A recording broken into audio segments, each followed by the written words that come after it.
بسم اللہ الرحمن الرحیم الصلاۃ والسلام علیک یا رسول اللہ وعلی آلک واصحابک یا خاتم النبیین الصلاۃ والسلام علیک یا رحمۃ للعالمین وعلی آلک واصحابک یا محبوب رب العالمین۔ صحابہ وہ جماعت ہے جنہوں نے رسول اللہ صلی اللہ علیہ وآلہ وسلم کا قرب حاصل کیا۔ تمام صحابی ولایت کے اعلیٰ درجے پہ فائز تھے، جن کا مقابل کوئی غوث قطب تابعی تبع تابعی نہیں کر پائے، نہ کر پائے گا، کیونکہ جو نسبت رسول اللہ صلی اللہ علیہ وسلم کی صحابہ اکرام کو حاصل ہے وہ کسی اور کو نہیں۔ جب میدان جنگ میں اترتے تو صحابہ اکرام کے چلنے کے انداز کو اللہ تعالیٰ نے فرمایا کہ یہ بڑا پیارا انداز ہے۔ آج اس صحابی رسول کا ذکر ہو رہا ہے، ان کا نام ابو دجانہ رضی اللہ تعالیٰ عنہ ہے۔ ابو دجانہ رضی اللہ تعالیٰ عنہ، آپ کا اصل نام سماک بن خرشہ ہے۔ آپ مدینہ پاک کے رہنے والے انصار قبیلہ کے مشہور قبیلہ خزرج سے تعلق ہے۔ جب رسول اللہ صلی اللہ علیہ وسلم مدینہ پاک تشریف لائے تو آپ پہلے ہی مسلمان ہو چکے تھے۔ آپ قد کے اعتبار سے لمبے، خوبصورت، گھنی داڑھی، خوبصورت چہرے کے مالک تھے۔ حضور علیہ الصلوۃ والسلام کی بارگاہ میں آپ تشریف لائے اور آپ نے اس حلقہ احباب میں اپنے آپ کو شامل کر لیا جو رسول اللہ صلی اللہ علیہ وآلہ وسلم کے پاس موجود صحابہ اکرام تھے۔ حضرت دجانہ رضی اللہ تعالیٰ عنہ، آپ نے کئی غزوات میں شرکت کی۔ آپ نے خاص کر جو آپ کے چال پر، آپ کے چلنے پر اللہ تعالیٰ کو بھی پیار آیا، وہ میدان احد تھا۔ حضور علیہ الصلوۃ والسلام نے فرمایا کہ میں تلوار اس کو دوں گا جس کے ہاتھ پہ اللہ نے فتح لکھی ہے۔ ہر صحابی کی خواہش تھی کہ نبی علیہ الصلوۃ والسلام اپنی تلوار ہمیں دیں، لیکن پھر آپ نے ابو دجانہ رضی اللہ تعالیٰ عنہ کو بلایا تو آپ نے اپنی تلوار ابو دجانہ رضی اللہ تعالیٰ عنہ کو دی۔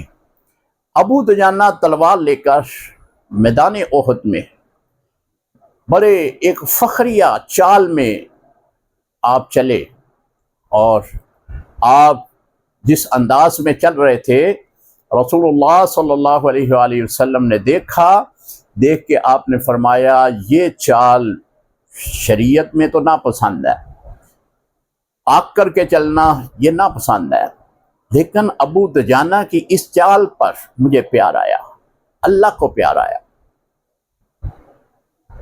اور ابو دجانہ رضی اللہ تعالیٰ عنہ، آپ اپنی تلوار کے ذریعے میدان احد میں کفار کے سامنے کھڑے ہو گئے اور کئی آپ نے زخمی کیے، واصل جہنم کیے۔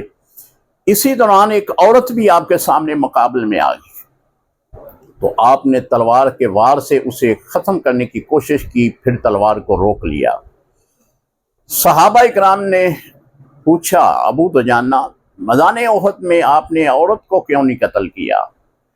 تو آپ نے بڑے خوبصورت الفاظ میں جواب دیا کہ یہ تلوار رسول اللہ صلی اللہ علیہ وآلہ وسلم نے ہمیں عطا کی تھی، میں نہیں چاہتا تھا کہ یہ اتنی مقدس تلوار پر کسی عورت کا خون لگے، اس لیے میں نے اسے چھوڑ دیا۔ ابو دجانہ رضی اللہ تعالیٰ عنہ، آپ نے غزوات میں شرکت کی اور ہمیشہ اگلی صفوں میں آپ نظر آئے۔ ابو دجانہ رضی اللہ تعالیٰ عنہ رسول اللہ صلی اللہ علیہ وسلم کے وصال کے بعد سیدنا امیر المومنین، امام المتقین، خلیفۃ المسلمین، خلیفۃ الرسول، خلیفہ بلا فصل ابو بکر صدیق رضی اللہ تعالیٰ عنہ کا خلافت کا دور آیا تو فتنوں نے بھرپور سر اٹھائے۔ ان میں ایک بڑا فتنہ مسیلمہ کذاب کا تھا۔ سیدنا صدیق اکبر رضی اللہ تعالیٰ عنہ نے صحابہ اکرام کو مشاورت کے لیے بلایا اور تیار کیا کہ اس بدبخت کو اب دنیا میں رہنے کا حق نہیں ہے، کیونکہ رسول اللہ صلی اللہ علیہ وآلہ وسلم اللہ کے آخری نبی اور رسول ہیں، ان کے بعد کوئی نبی نہیں ہے۔ اگر کوئی دعویٰ کرے گا اس کو جینے کا حق نہیں ہے۔ یہ درس تھا سیدنا صدیق اکبر رضی اللہ تعالیٰ عنہ کا۔ آپ نے فوج تیار کی، اس فوج میں بدری بھی شامل کیے، مدینے کے انصاری بھی شامل کیے، مکے سے ہجرت کر کے جو مدینہ پاک آئے تھے ان سب کو شامل کیا، اور ایک بڑا لشکر اسلام جو ہے مسالمہ کذاب کے خلاف کھڑا کر دیا۔ اس میں ابو دجانہ رضی اللہ تعالیٰ عنہ آپ پیش تھے۔ وہ ایک بڑے قلعے میں اپنے آپ کو اس نے چھپا لیا۔ ابو دجانہ اس قلعے کی دیوار پھلانگ کر آپ نے دروازہ کھولا اور لشکر اسلام، لشکر صدیق اکبر، حضور کے غلاموں کو اندر آنے کی دعوت دی، اور اندر جا کر آپ نے وہ مارکہ لڑا جس کی مثال نہیں ملتی۔ حضرت ابو دجانہ رضی اللہ تعالیٰ عنہ کے بارے میں یہ روایت موجود ہے کہ آپ جنگ یمامہ میں ہی آپ شہید ہو گئے۔ رسول اللہ صلی اللہ علیہ وسلم کی ناموس کی خاطر آپ نے جان دی، رسول اللہ صلی اللہ علیہ وسلم کی عزت کی خاطر آپ نے جان قربان کی۔ اللہ سے دعا ہے اللہ تعالیٰ صحابہ اکرام کی اس عظمت پہ، اس غلامیت پہ اللہ تعالیٰ ہماری بخشش فرمائے اور صحابہ کا سچا غلام بنائے۔ السلام علیکم ورحمۃ اللہ وبرکاتہ۔